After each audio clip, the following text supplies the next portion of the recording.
yeah, talking all things soil and how we can manage that, I suppose, to better understand our soils so we can keep our collections healthy.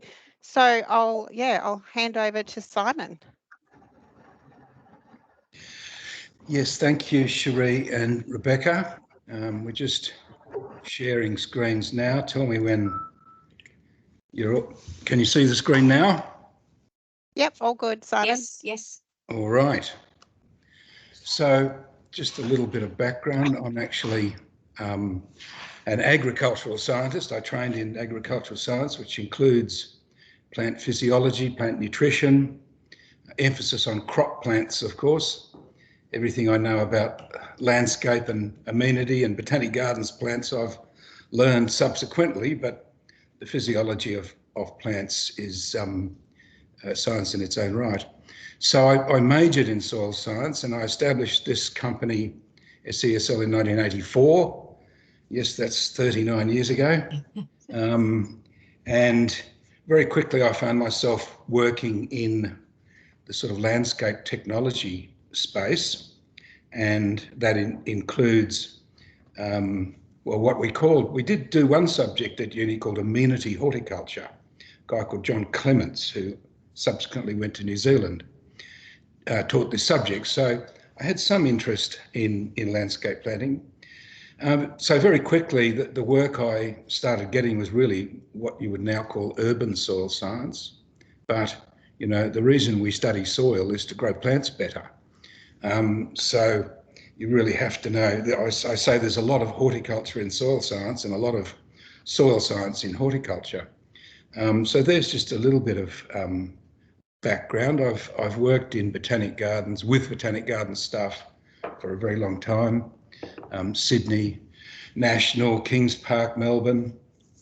So, you know, I think we appreciate that these things occur in a political context.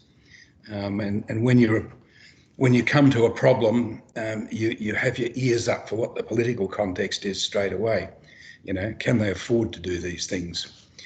So, you know, one of the big problems apart from the politics is that you're expected to grow plants that are not necessarily suited to your edaphic conditions. And by that, I mean the whole climate and soil of that particular environment. And that includes the microenvironment, physical and chemical conditions of the soil, you know, diseases and pests. We know they vary all around the country.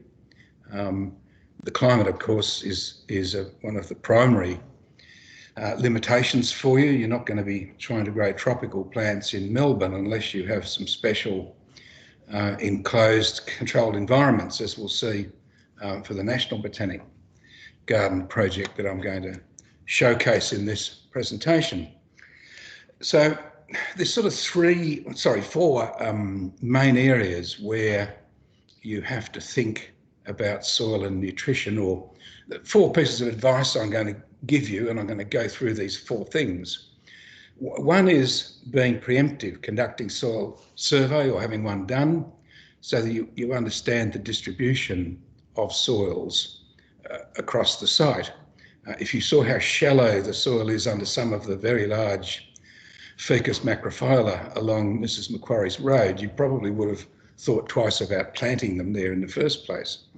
And I'll get to that. So knowing where your deep soils are, whether any soils have been changed over time, and which we'll go through as well. The other thing is you've got to know in an intelligent way if and how to modify soils to better suit the particular vegetation that you're growing. A lot of our soils in their natural condition are just too poor for some of the aims of landscaping and of botanic gardening, as we'll see with Peter's relatively new garden up at Cooktown. In some cases, we actually build whole soil profiles specific for a vegetation type, and I've got a couple of really good examples there. And then, you know, my wife says, will you stop it? I go through botanic gardens and I point and I say, look, potassium deficiency, or look, that looks like a manganese deficiency. I see a lot of it in botanic gardens, and not being rude, but it's amazingly easy to fix these things with the right kind of inquiry, and we'll certainly go through that diagnostic process. So it all starts with the soil profile. In many cases, botanic gardens are on existing soils. Sydney Royal Botanic Garden is remarkably still largely on its natural contours and natural profile. The A horizon's been changed. So we think in terms of an O horizon, largely forgot about in farming and agriculture because it's been ploughed in years ago. But in any healthy garden and landscaping, natural forest, you will always find an O horizon. We see it increasingly used now under trees. We're well used to mulching under trees now, which is a big change in the last 20 years. The A horizon is where the precious organic matter and most of the nutrients are. Probably 80 to 90% of the nutrients in a soil is in the A horizon. So if you erode it or lose it, it's a big problem. The B horizon has an essential functional component in the stability for trees, anchoring, and moisture reserve. And as you go down the profile, things get increasingly gnarly and hostile, sometimes saline, sometimes sodic. So that's where we should start. And I strongly recommend, if you haven't done it, that you conduct some kind of soil survey, which should include some analysis. It should certainly look at the depths of the A horizons, depth of the whole profile, moisture regimes, things like that, because then we can block our soil into, we can divide up our garden into blocks. It's what a good farmer should do, is you divide your land up into what we call land units, management units. And they're not just chemical, as I've put down there, they would be physical as well. How deep is the profile? What's its prevailing moisture regime? You know, top of the hill is a very different microenvironment to the bottom of the hill, where the soils are deeper and usually more moist. And I'm going to emphasise a couple of nutrient elements, particularly phosphorus and manganese, as we go along. Here's one I did many years ago for Hyde Park. And interestingly, for the first time, we found that on the eastern side of Hyde Park are clay soils associated with the shales. On the western side in the yellow there is sandstone soils. And that's the furthest north I have seen shale in Sydney, which was the blue is where the railway tunnels went in. So that's all totally disturbed landscape. And that's where all the disease problems are occurring for those large Ficus hillei. Here's one I did for Sydney Royal, using student labour, unpaid student labour from TAFE, because the gardens didn't have the budget to do it. But we did, I think, a pretty good job. And you can see they're all anthropic. The A horizon has been added to. They're what we call cumulic. They've had a horticultural sandy loam applied to them. Along Mrs. Macquarie's chair there, there are shallow phase soil, some of them remarkably shallow, and the height of the trees varies accordingly. Here's a schematic of the soil profiles. The top dark layer is the imported hortic layer. Down on the seawall, you go down through fill. You've got a nice hortic layer, then fill, quite clearly foreign material. It's got clay in it. It didn't come from the gardens. It was filled up, and then down on the beach, down at about 1.3, we found the old beach line. And in every hole, we found a anthropic object, a chopped bone, some glass, and a broken ceramic cup. So that was the old beach where the convicts used to party. It's all still there, written in the soil. It also helps to go to the literature and have a look at what is expected in that environment. And this is what we call the Gaimea landscape. It occurs widely around Sydney, these stepped bluffs with soil in between them. It's classic sandstone country. The chemistry is also very, very interesting. And the intact yellow candesol, which is the natural soil, came from a soil that I looked at in virgin Sydney sandstone bushland. And so you can see that a couple of things to stand out. One is how acidic they are. pH in water, pH always drops in calcium chloride, here almost 1 unit. But look at the phosphorus, 3.8 ppm, incredibly low. And the other thing to point out is the calcium. It should be in a healthy agricultural soil, that should be up at about 70%. It's 8.5%. That's because we've got a lot of aluminium, which is solubilized in acid conditions. So now we look at two soils, the Henry Lawson Gate and the Lower Garden Gate. The zinc is not very elevated at Henry Lawson, but it's quite elevated at the Lower Garden.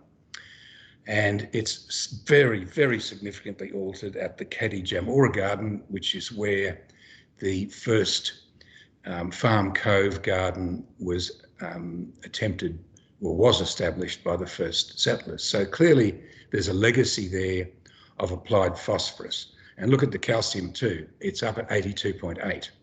So pH is higher, calcium's higher, phosphorus is higher, potassium is not, and that's a problem we'll come back to. Zinc is higher, that's very common. This is the footprint of man.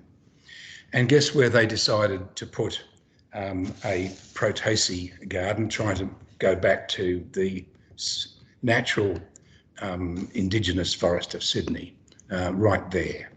And that Banksia spinulosa, I think it is, shows classic phosphorus toxicity its whole life.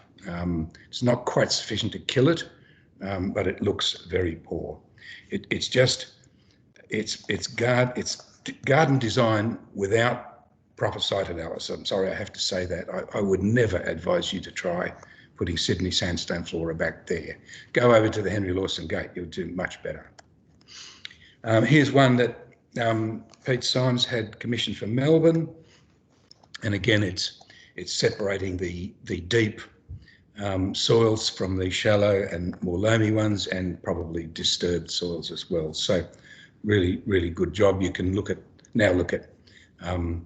how to take the garden forward into the future. Now here's a sample from Peter at Cooktown, and it's an area they're wanting to establish a tropical fruit display. And if I point to you, again, the pH, and this is pretty typical in natural bushland, 6.3, nothing much wrong with that, dropping to 4.9, that's really, really acid and hostile. The plants are adapted to it, and it doesn't mean they thrive in it, they can tolerate it. And that causes a lot of exchangeable acidity on the pie chart we use to look at our cation exchange. The other thing you can see is how low potassium is, and calcium is below optimal, about 47. We would like it to be up around the sort of 60 to 80 mark.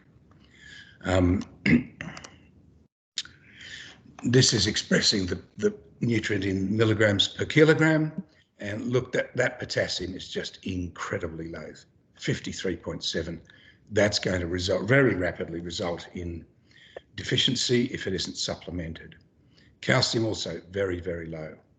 Phosphorus, it's probably increased over the natural levels. They might have used some fertiliser. I believe this area was already established. So, you know, what we're needing here, we've got very strong exchangeable acidity. We've got to correct that, and that's lime. Very low potassium. Green waste compost, garden waste compost is very high in potassium, probably not quite high enough. For this situation, I'd supplement that with sulphate of potash. Low phosphorus, for tropical fruit, you're going to have to get that phosphorus up much higher than that. The low cation exchange capacity in organic matter will be cured by some compost.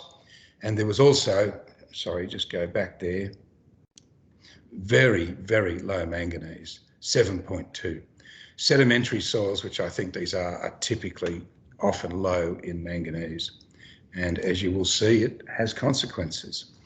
The low trace elements, probably the compost will rectify, And then I would suggest you monitor the vegetation going forward to make sure it is not deficient in anything. Now here's an example from Port Phillip Bay. Crib Point was an oil terminal. They had to half pump out the ships so they could get over the bar at the Straits to Port Phillip. They don't have to do it anymore, so they're redeveloping it. Here's the native topsoil, again looking very much like that thing from Cooktown, with very, very acidic pH, very low calcium and low calcium to magnesium ratio.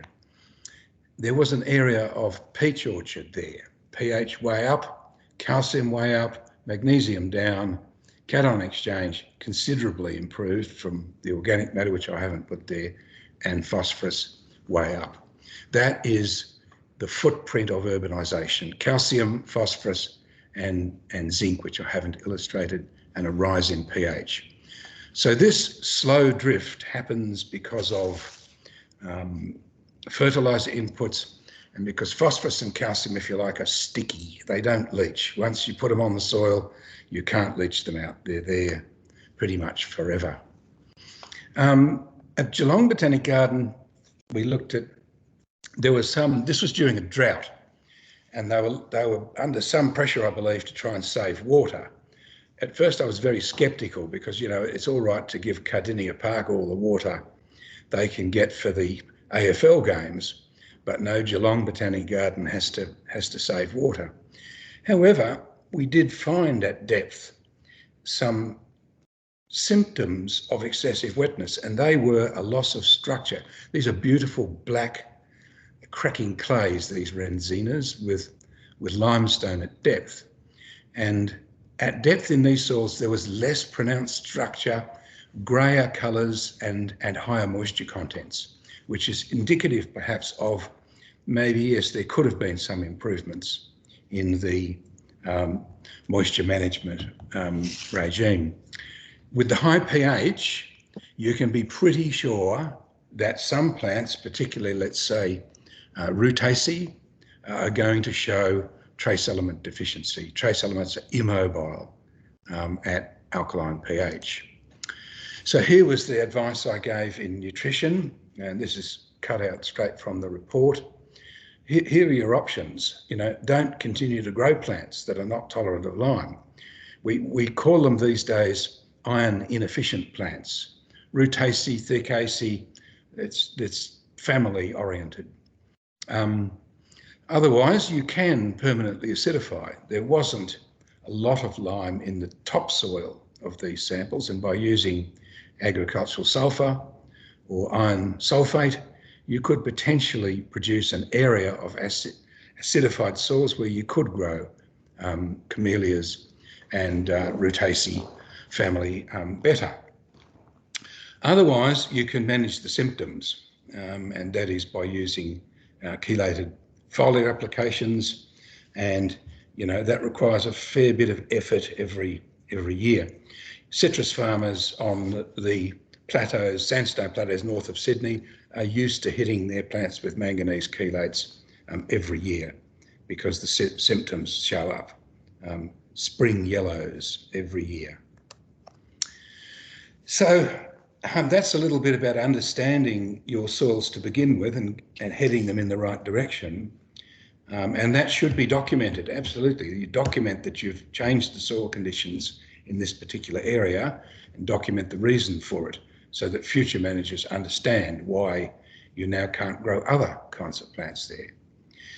Here's some examples where we actually built complete soil profiles, and we do that for a number of reasons.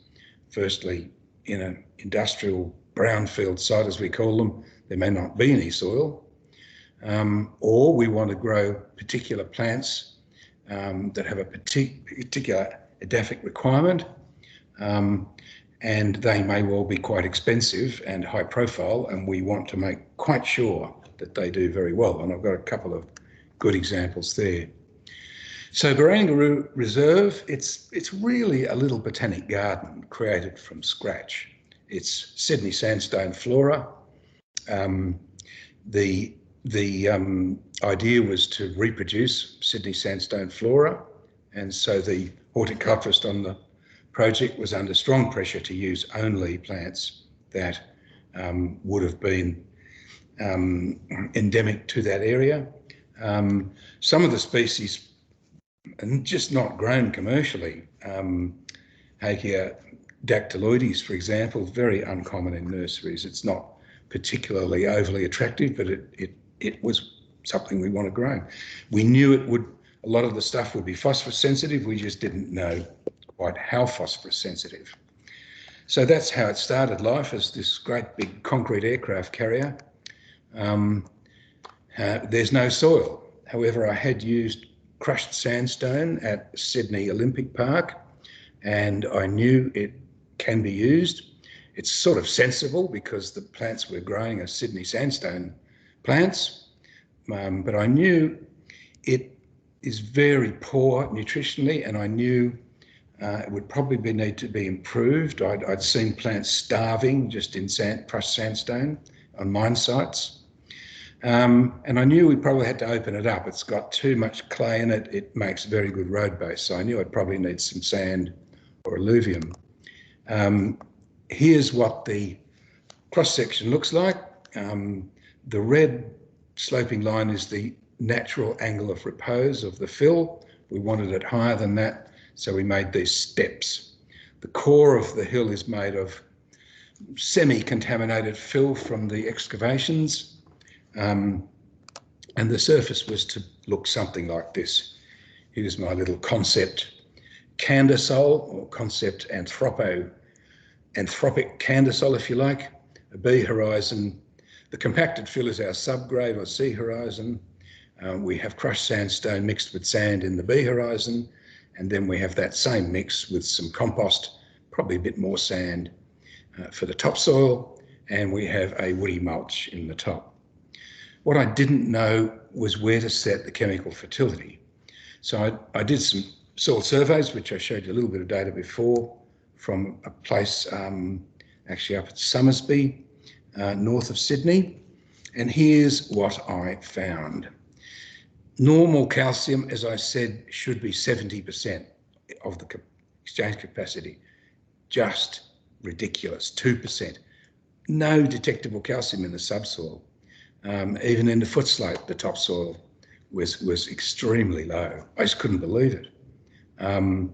The manganese, incredibly low, 1.5 ppm.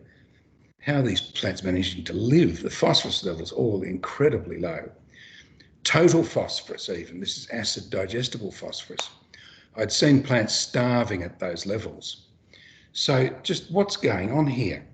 And then I remembered some work I'd done on Blandfordia and regarding the ash bed effect. In these very poor geologies, the nutrients are in the standing biomass, not in the soil. They've all been sucked out of the soil, if you like. So I went round sampling wood and leaves and leaf litter and shrub layer and analysing it for phosphorus and calcium.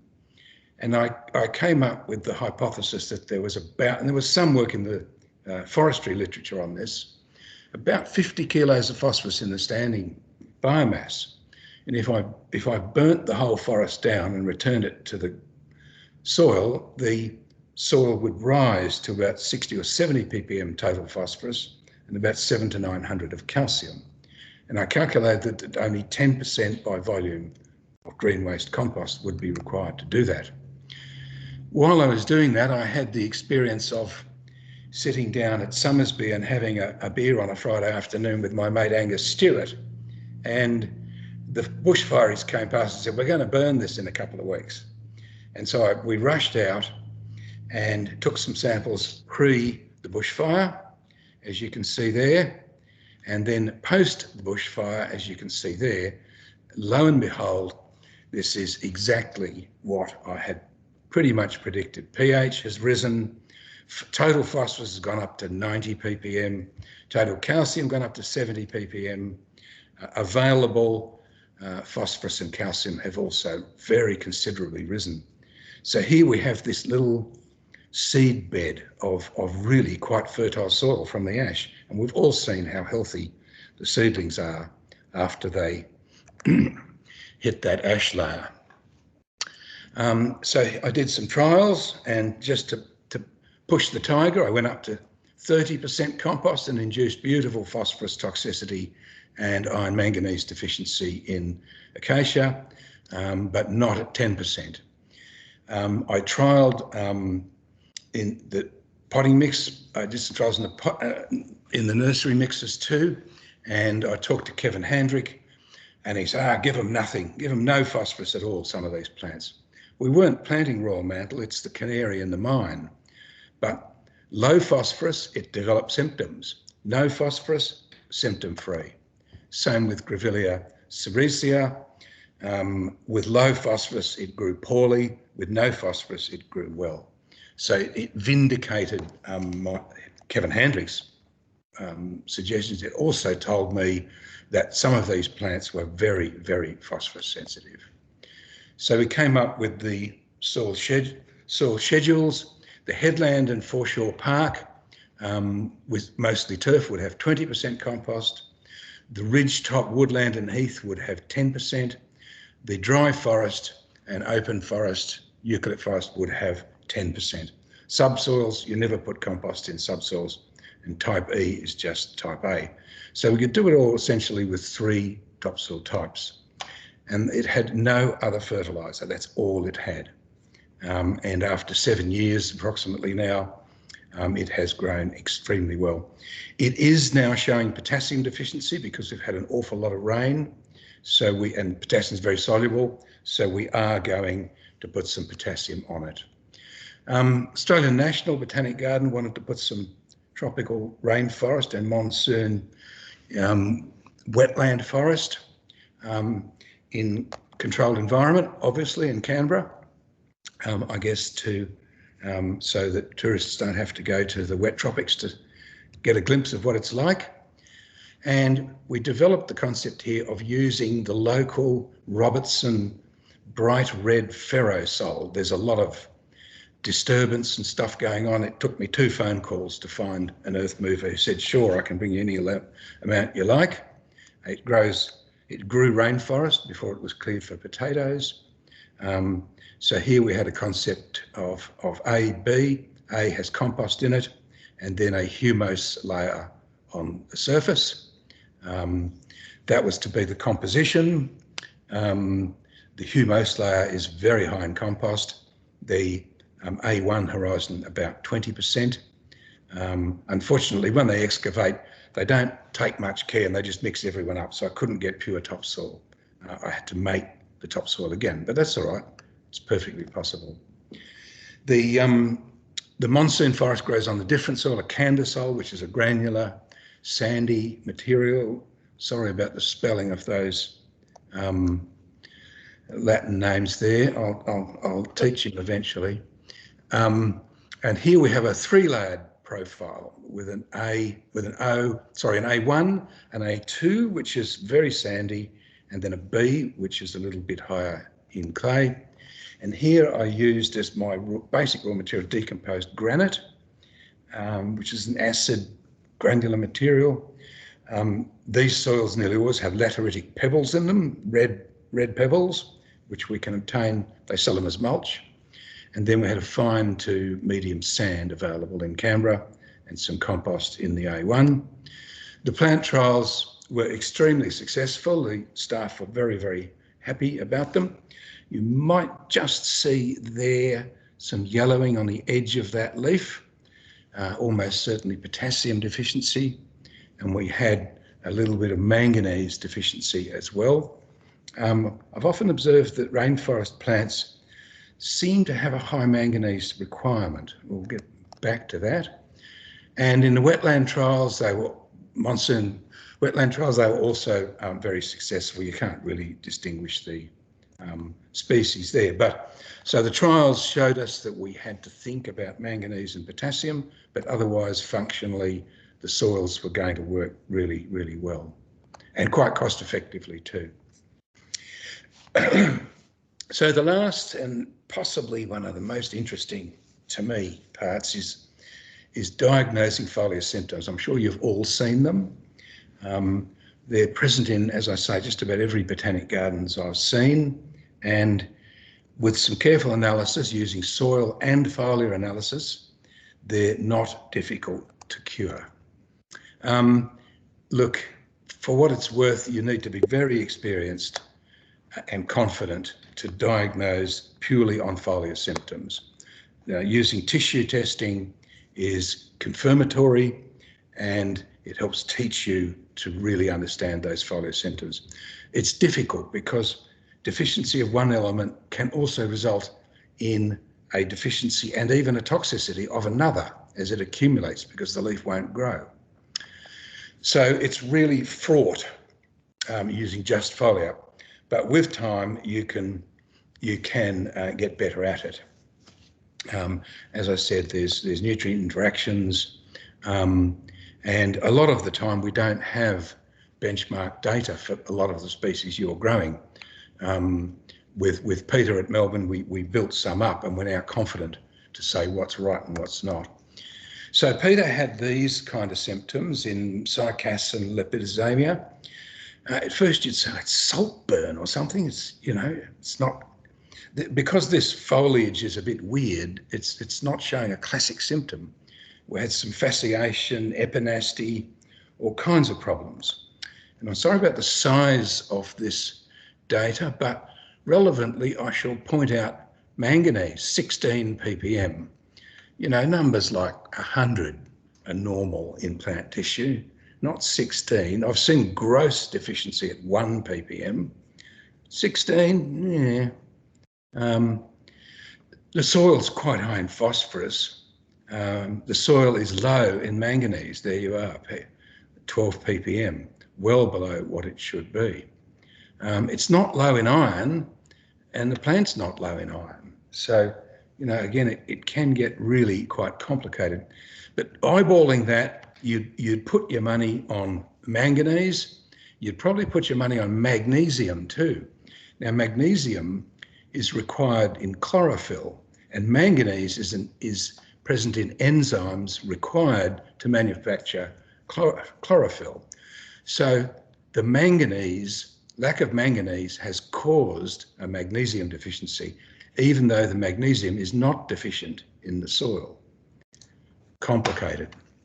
And this was pretty widespread in quite a number of species in the whole garden. Phoenix palms, agaves, cycads not quite so bad, Wallemia, and low manganese is widespread in the whole of the botanic garden. Now here's Cycas revoluta. We had some normal Zamia foliage showing those kind of levels, 75 to 100. There's your Cycas revoluta. It's becoming pretty darn clear that that's the way you'd put your money. And so Pete did use the manganese product called Liberal Manganese. Often you don't see a response quickly. He saw a response after a couple of applications, and especially on young foliage. That's because the cuticle's thinner and the chelate gets through it easier. So it's about targeting. But the symptoms certainly did improve, as you'll see in a minute. Here's the lepidosomia, these weird symptoms here, again, probably magnesium induced by low manganese.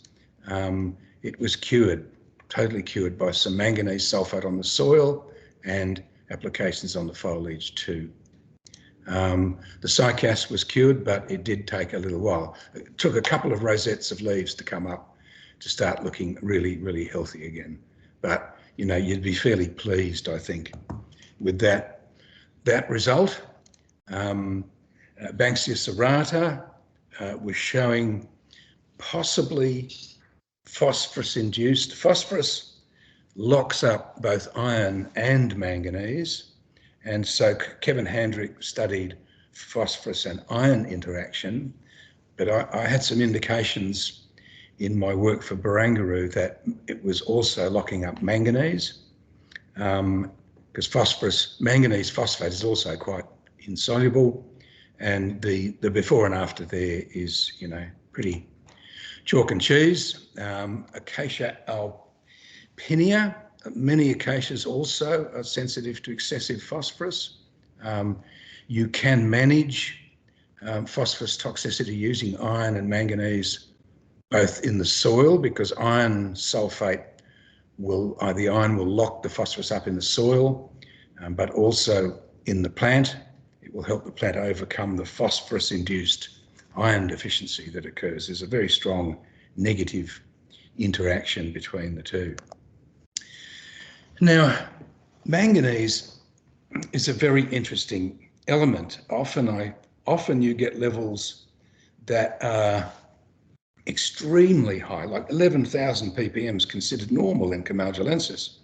It couldn't possibly be required physiologically. They consider 5,000 ppm in macadamias to be normal. Can't really be necessary. Pomaderus seems to be very prone to manganese deficiency. Again, this is some work Peter did at Melbourne. Many rainforest plants seem to be. Here's my Eucalyptus haemastoma, where I induced manganese toxicity, 1200 ppm, and that's the symptoms. And I was quite happy about that, because it kind of proved to me a theory that some ecologists and soil scientists have had, that manganese is one of the determinants of the distribution of eucalypts. And the scribbly gums simply will not grow on high manganese clay soils. They turn up their toes and slowly die. They're obligate on low manganese soils. I've demonstrated that on a couple of occasions. Here's the relationship I got between soil pH and foliar manganese levels. It's perfect data, 0.935. I even managed to publish that data. It was so good. So that taught me quite a little bit about growing scribbly gums. The scribbly gums at the garden at Barangaroo, unfortunately, were put in a very poorly drained area, and we lost a few of them. They were about the only plants we lost. The ones that remain are now looking fine. Just a little note on phosphorus toxicity. It's present in a number of families, and Kevin Handrick's work at the back of his book is Handrick and Black, gives you a whole list of plants. It's not totally exclusive, but frankly, if it's got little spiky little serrate leaves, it's probably probably iron sensitive, phosphorus sensitive. So the causes are, it's an iron-phosphorus interaction. The high phosphorus, the plant has no mechanism to stop taking up phosphorus, and it causes iron deficiency and also manganese deficiency. It's worse at high pH because that locks up the iron even more. Here's Kings Park in Perth. So, you know, even the experts can get it wrong. The first thing is endoveinal chlorosis, reddening or pinking of younger foliage. That leads to necrosis and death. You can see the pinking and reddening on the ends of the leaves there. So easy to cure with iron chelates on and iron sulfate on the ground. Very, very easy to cure. Now, the last thing I want to talk about is potassium deficiency, because it is very, very common in old gardens and old parks. And that's basically because of, in the past, our neatness fetish of sweeping up leaves, and that breaks the potassium recycling mechanism in gardens. Potassium is very, very soluble. Some of it's washed out even before the leaf drops. Here's an example from Hyde Park. The whole of Hyde Park is potassium deficient. That's the symptom in ulmus. Here's the data. Symptomatic foliage, 0.59 to 1.6% potassium. Normal foliage, supposed to be more than 1. The 1.6 is up in the younger foliage, the 0.59's in the older foliage. Potassium is translocated. It's a mobile nutrient. It was entirely cured, 1.9 to 2, by the application of sulfate of potash. The whole garden would be cured by about 2 tonnes of sulfate of potash, but from what I know, it's never been done. It's really critical in Singapore because of the very high rainfall, Its potassium deficiencies even progress to necrosis here, but the yellowing on the edges is a classic symptom. And it's because their parent material is very low. Look at the potassium in the soils. It should be sort of 5 to 15% exchangeable potassium, 1.8 and 0.6. Their parent material is very, very low in potassium, 29 and 7 ppm total potassium. This program I worked out for them to cure it. Manganese sulphate, composted green waste, which they have, some fertiliser and some lime and dolomite, very, very acidic. Here's their yellow clay, phosphorus less than detectable, pH acid as all get out, potassium extremely low, and here's the treated soil after the application of those elements that I put on. Here's Kew Gardens in some of the areas, probably potassium deficiency, probably almost certainly potassium deficiency, maybe manganese deficiency. Kings Park, widespread potassium, phosphorus toxicity in proteas, which is a shame because it's so easy to cure and it's a real showcase garden, potassium. And I'm going to introduce a new concept. You know, if you put a dog in a box and didn't feed it properly, that would be called cruelty to animals. But you can put a plant in a garden and not feed it properly, and that's not considered cruelty to plants. Well, I don't know. I'm going to introduce this new concept, cruelty to plants. That Trachycarpus would be so easy to cure. A couple of kilos of sulphate of potash around it would completely cure it. So that's my presentation. Thank you. And we can open the field up for some questions from the audience, if you like.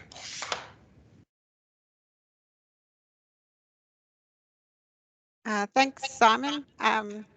Just if anyone's got some questions, maybe just pop them in the chat, or do you want to just pop your hand up and we can, and then just unmute yourself? If there's anyone, that was really great. I've been writing down some notes as you've been talking, Simon. I'm sure with every other garden, we have lots of issues in Geelong as well with plants, and it is challenging sometimes because you do grow such a diverse range of species, and looking at their growing conditions and how you can better adapt your soils to meet those requirements. Yes, that's my essential point, is if you start off, I know a lot of your gardens are already established, so you don't have much choice in changing the plantings. But if you are setting up new gardens or improving them like Peter's at Cooktown, you have the opportunity to do a little bit of land use agronomy, we used to call it in ag science, to say, right, this area is going to be our heathland because the soil's as poor as a church mouse and we don't have to do much. But over here, we're going to have a big program of improvement. Potassium deficiency, I met Kevin Handrick very briefly in an airport lounge once. He was going to South Australia, just bumped into each other. And I was so excited, I told him all about my Hyde Park experience. And he said, happens at every park in the world over. I think we had a question from Stephen. Did you want to unmic yourself? Yeah, thanks. Just wondering if you've got any practical tips. Say you wanted to shift your base saturation based on some soil testing, and you want to add a ton of lime or something to an established garden bed. How would you go about that? Yes, it is said that you have to dig lime in, and that's because it comes from agricultural law. If you want a return on your dollars this crop, then yes, you've got to plough it in. But if you're prepared to let the worms and the grubs and the bugs do it for you, they will incorporate that lime. So applying lime on the surface is not useless. I hesitate to recommend you use builder's lime because it's very alkaline and very soluble. It can cause burning. So I would recommend you just use superfine agricultural lime. mulch on top of it. That will encourage the worms and everything to get into it. And after a few years, that will be completely incorporated down into the topsoil. But yes, that is a problem. It's not fast. Thank you. I had some big containers once with fig trees in them in a bank foyer, and they dropped to like pH 3.5, and they were also potassium deficient. And it's very difficult to get lime into that depth. So what we did was we irrigated it with calcium sulfate, gypsum, which is reasonably soluble. Then we followed it with potassium bicarbonate, which is very soluble. So the potassium bicarbonate leached down, the bicarbonate turned the calcium sulfate into calcium bicarbonate, and we built lime at depth. So you can, as a skilled chemist, you can get up to these things. The trees improved out of sight, like within a couple of weeks. So that if you have really special display beds, there are tricky ways we can get lime in to depth.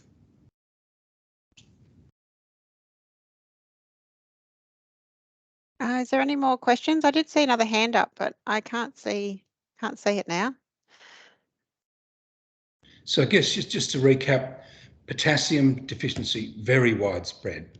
Go out into your gardens now and start looking for those telltale leaves, telltale symptoms, which are especially on the older foliage. And manganese I see very commonly, but it's on the younger foliage. So start looking for chlorosis. I think we do have another question. Therese, do you want to just unmic yourself? This is Tim. It's on Theresa's computer. Simon, that was an extraordinary presentation. I wondered what there was a lot of like a chemical analysis there. What's your, have you done any microbial work as well on that sort of soil life as well? I haven't. I'm aware that there is a great deal of interest. For example, at this big job in King Salman Park in Saudi Arabia I've been working on, they were all terribly keen that I introduced nematodes and, you know, Boscula mycorrhizae, and I can't tell you what else. And I said, well, where do I get the nematodes?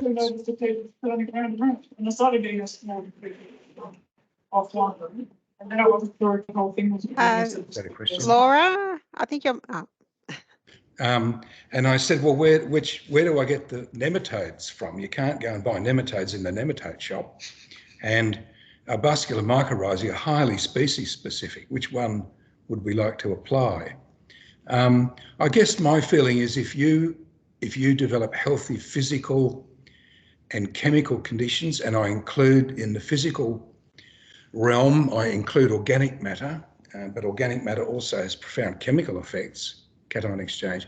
You provide a healthy soil environment, the microbes will follow.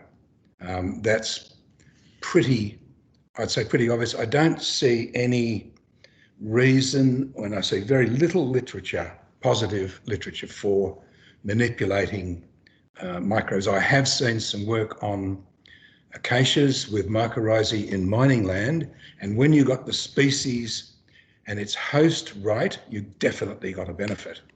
But in most cases, that one mycorrhizae would only infect maybe 3 species, and the other 8 or 9 in the trial were completely unaffected. So you really have to get that right to pretend we can manipulate soil microbial information. I don't think we have anywhere near enough research to do that with any confidence. Got a written question here from Peter Gould. Hi Simon, I'm from Lismore Rainforest Botanic Gardens. We grow rainforest plants from within 200 kilometres of Lismore. Our site's an old tip site, oh dear, and has had quarry waste dumped on it over many years. Our problem is where to start with such variable and problematic site. Volunteer-driven garden with a very small budget. Isn't that often the case? Well, I would start by buying a soil auger and go around your park and do a profile description of the top 800 millimetres, taking very careful notes. And if you have any volunteers that know some soil science, that would be really nice. Otherwise, if I was on holidays up that way, I could drop in and we could get you started anyway. Colour, texture, stone content in your case, proximate clay content, and if you can afford it, get some analysis done. You've got a very good lab up there at Southern Cross University. I'd love to say you could send them down here, but Southern Cross will be cheaper. I'd be happy to help you interpret them and see if you can see any pattern to the chaos that is likely to be a landfill site. What often happens is you end up with an AC profile. They give you rubbishy sort of clay and they put a bit of a dusting of topsoil on top. So have a look for that. But if you were to get some information and get some test results, I'd be very happy to interpret those for you and help you get cracking. Possibly soil depth is a problem for you if it's an AC profile, and maybe there's things we can do when you're planting to try and deepen the soil profile. You're growing a lot of rainforest stuff, I guess, and rainforest stuff is actually remarkably shallow rooted. But yeah, that's where I would start. Start with the soil survey if you haven't done it already. Another question. Yeah, I'll take that one. You didn't mention pest and disease management, but I just wanted to hear your thoughts. Is this a good place to start in terms of managing pest and disease?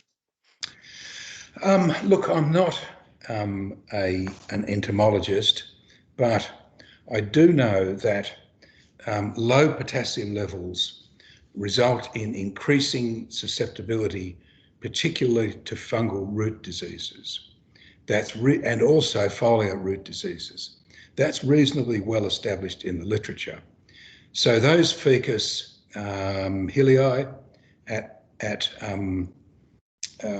Hyde Park are grown in wet soil. It's just incredibly wet, poor drainage, and under very low potassium deficiency, and fungal root disease, Phylinus in particular, has been a major cause, very major cause of their shortened lifespan. They're all going to have to come down because they're necrotic in their heartwood, which is a great shame. I'm not saying they'd be cured, but probably you would have extended their life if the potassium deficiency was picked up earlier. Thanks. We had a Sue McDougall or Dougal. Yeah, thanks, Simon. Just interested in your comments about replanting small plants into established areas and the immediate soil improving around those young plants. Yes, root competition is one thing. You're probably wanting to reduce the root competition in an established forest. That's going to be pretty major. So you'd probably be removing surface roots make sure you don't remove any major structural roots, of course. Hopefully you wouldn't be planting stuff very close to them anyway, except maybe minor ferns and things like that. But, you know, hopefully you would have had some soil test information from those beds. I might mention we are developing a much cheaper package of testing where we mail you out a sample bag and with instructions to fill out, and you put that in the sample bag and send it back to us, and we can get the costs down fully interpreted to about $100. So just keep your eye on our website. It's called Complete Soil Check. Trying to bring the price right down, but yeah, hopefully you would then target, let's say it was, you know, we would usually find that you got more than enough phosphorus in an older established garden, probably low in potassium, maybe low in manganese, and you would correct those as you are planting, and you'll get much better early growth from those new plantings. Healthy, rapid growth is what you're after.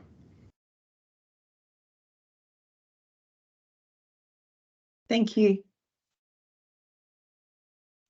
It's hard to say, and in some situations you might have excessive calcium in the topsoil, but keep in mind the subsoil may be perfectly adequate magnesium. So in the surface you might have reduced your magnesium by putting too much calcium in, but at depth you've still got plenty of magnesium. So we hesitate to have to jump straight in and correct magnesium deficiencies in topsoils. We really, unfortunately, need some subsoil information too. Thanks.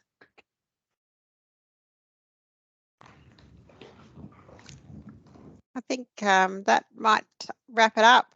Thanks very much, Simon, for your time today. Oh, there's just another, I think Dermot has just posted a question. One more What's question? the best way to apply nutrients at the correct level? Is that the question? Yes. I think. You have to have, in our soil test, we calculate what a notional top-up level needed to be. So we would do that. On our website, you'll find some information about quantities, but with potassium sulfate, you're looking at anything between 50 and 100 grams a square metre, depending on the severity of the deficiency. You can't put much more than 100 grams a square metre of any fertiliser, or it can cause salt burn. So sometimes you might want to do a progressive stage, and you put 50 on now because you're putting other fertilisers on too, and 50 on in the end of summer to avoid any possibility of salinity. But yes, unfortunately, a lot of laboratories don't interpret results as precisely as you would need them interpreted, and that's because most of them are geared towards the agricultural sector, and the agronomists interpret the results for the farmer. Sometimes the farmers can do that for themselves with experience. In our lab, you can have an uninterpreted result, which is cheaper, or you can get an interpreted result.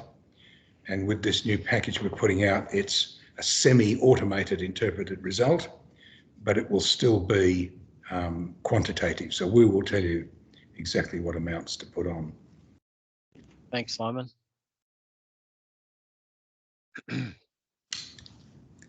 Very good. I think that might be it. Simon, thanks again for coming along and sharing all your experience and knowledge.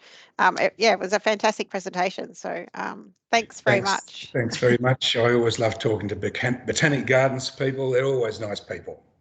Thanks. Well,